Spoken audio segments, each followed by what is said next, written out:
Those days. I remember those days.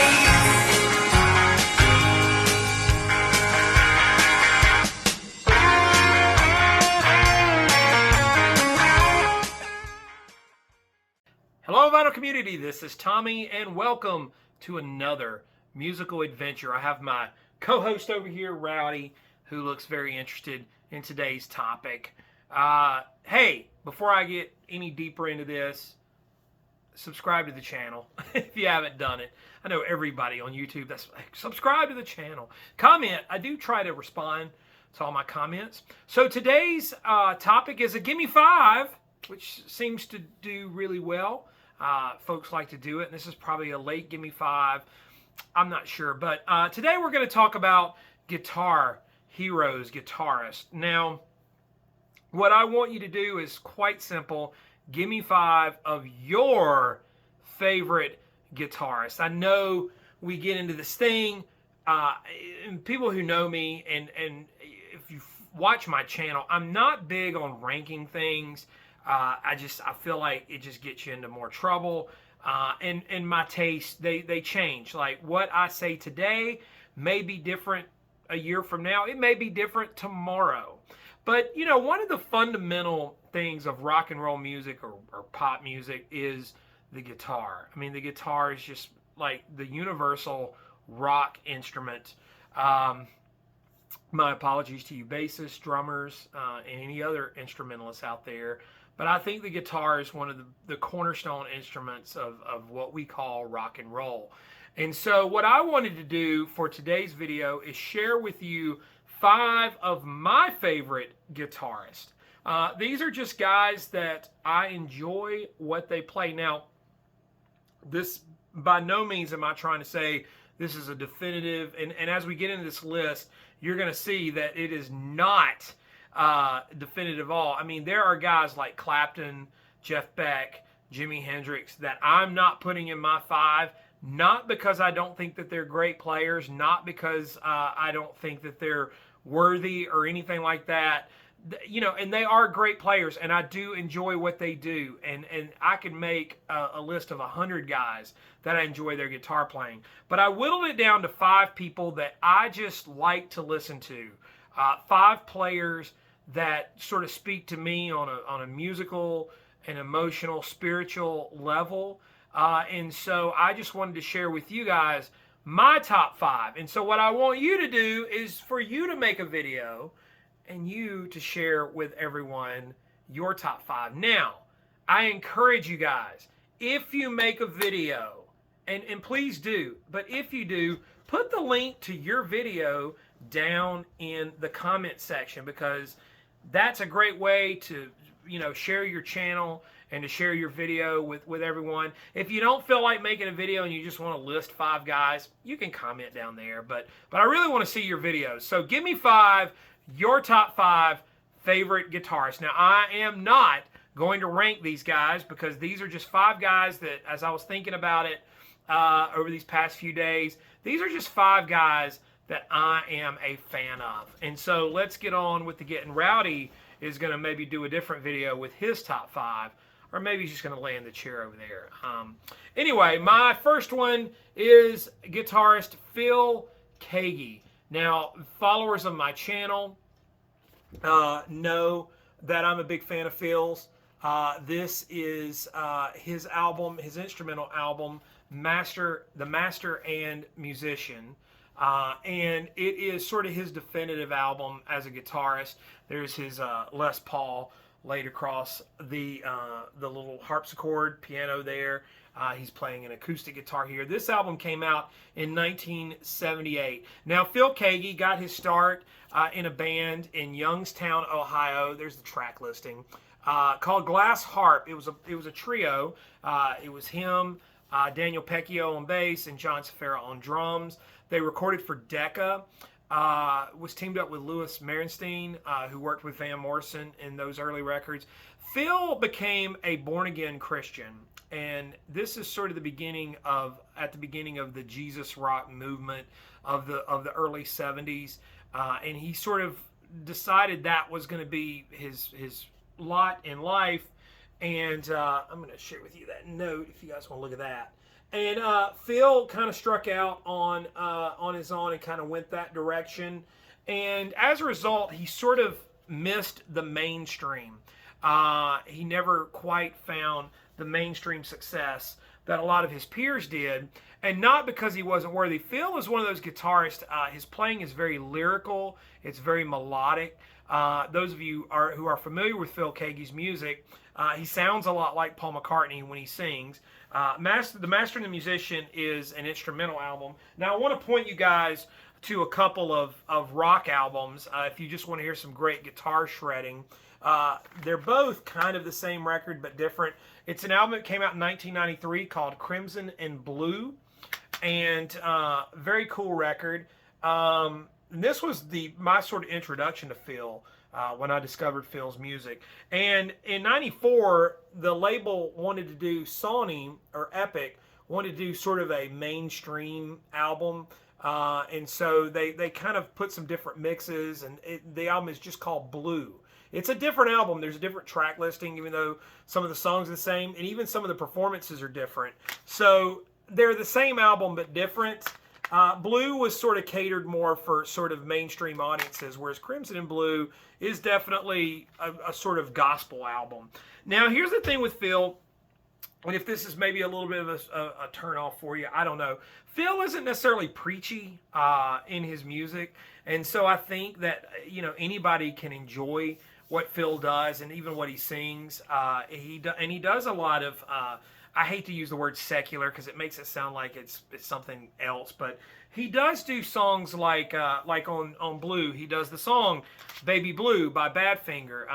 He does Beatles songs. There's a Van Morrison song on that album, and so it's not all just gospel music or whatever you want to call it, or contemporary Christian music. He definitely is kind of outside of that, but phenomenal guitarist. One of my favorites. I've seen him a couple of times. He's unbelievable. You can check out videos of his on YouTube. Just an incredible, incredible player. And now my next guitarist, we go from Phil Keaggy to Frank Zappa. So how's that for varied? And what I'm doing in showing these albums is that I'm trying to show sort of, to me, I won't say the definitive album, but maybe a great sort of starting point. This is Overnight Sensation. This is actually credited to Frank. This is one of his more, what I would call commercial albums, in the sense that he found some commercial success with this and Apostrophe. This has songs like Camarillo Brillo, Zombie Wolf, I'm the Slime. But as a guitarist, I mean, Frank was an interesting guy. He was sort of, he considered himself to be a composer, a modern day composer. And so this album is really accessible, but it also features some monster guitar playing. I just love the way Frank sounds. When I listen to Frank play, and there's a lot of guitarists where like the guitar playing, guys that are technically good, they play and they play and they play. But Frank, to me, I kind of enjoy the notes that he picks. And that's true for all of the guitarists on my list, which is why they're my top 5. Now, there are probably guys that can play rings around Frank. Frank is a very sort of specific type of guitar player. But overall, Frank's playing just speaks to me. I enjoy the tone. I enjoy what he does. Now, the third guy on my list is probably not going to be a huge surprise, but here's an album that just turned 20 years old. This is Elephant by the White Stripes, and Jack White is one of my top 5 guitarists. I think he's innovative. I think he's interesting. This is the album that features probably the White Stripes' biggest hit, Seven Nation Army, which is like become a sports anthem practically. I don't think there's any like defining Jack White guitar album aside from the White Stripes, who broke up over 10 years ago now, which is crazy. Aside from Jack White, you have the Raconteurs, which is a band that he's in with Brendan Benson, which is really, really good if you like Led Zeppelin and that kind of hard rock. Raconteurs. Now, Jack plays drums with the Dead Weather. which is another band he's in. Of course, he's got solo work that's out there. But Raconteurs and Jack White solo, as well as White Stripes, they all feature his guitar playing.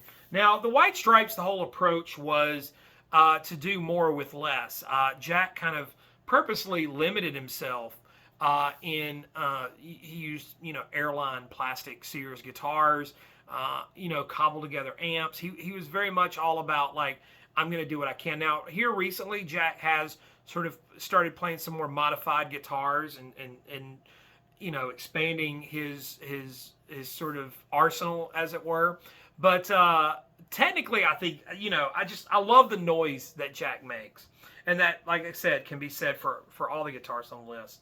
Now, the next one, and this is where you're going to say, well, he's definitely not going for technical playing, but a guitarist that I absolutely love to hear play is Pete Townshend. This is Who's Next, of course, which is an iconic rock album. This was made from the remnants of the Lifehouse Project, which was a very ambitious project for Pete. This was the follow-up to Tommy, which found them in huge success. But here's the thing. Pete will never go down as one of the great technicians of guitar. Pete is very much a strum, power chord guitarist. But, oh my goodness, I Won't Get Fooled Again is a great example. I mean, the guitar just blasts. It's like guitar blasts that come out of the speakers. And I love it. I love the way it sounds.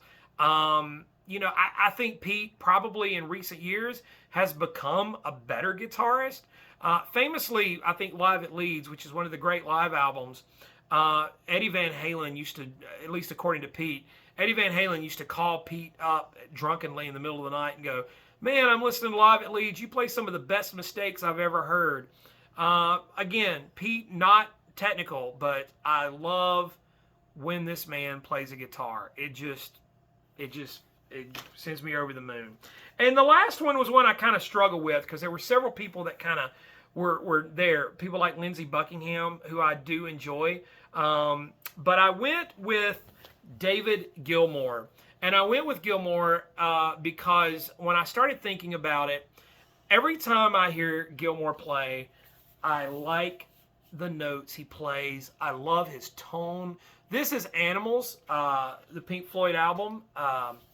And I won't say this is Gilmour's definitive album. I think Wish You Were Here is pretty great. Of course, Dark Side of the Moon is classic. The Wall. I love the little ticky, ticky, ticky thing that he does with a guitar. But when he plays a solo, Gilmour just plays tastefully. Just the notes that he chooses are the right notes and they fit. And they wow me in a lot of ways. But Animals by Pink Floyd, Dave Gilmour. So that's my top 5, gimme 5 of my favorite guitarists. Phil Keaggy, Frank Zappa, Jack White, Pete Townshend, and David Gilmour. That list may change tomorrow. So I'm not trying to start a debate. I don't want you guys coming at me going, how dare you pick Pete Townshend and not pick Jeff Beck? Jeff Beck is clearly a better guitar player. Great. You make a list. You do a video. I want to see it. This isn't me trying to say this is the definitive all-time greatest. I'm acknowledging that it's not. These are just guitarists that I like. And there are a lot of other guitarists that I didn't list that I do like. Guys like Mark Knopfler. Again, like I said, Lindsey Buckingham. There are guys that I hear play that I enjoy what they do. And so by no means, like I said, this may change tomorrow. That's just my list as of today. And so now I'm encouraging you to make a video, for you to list your top 5. And tell me why. Tell me why they're in your top 5. You don't have to make any excuses. You don't have to say, anything other than the fact, just like me, my ears like the notes that these guys play and the way they play those notes. That's it. We're not making excuses about it. Hey, so get to making your videos. Give me 5, your favorite guitarists. Thanks for watching. We'll see you next time.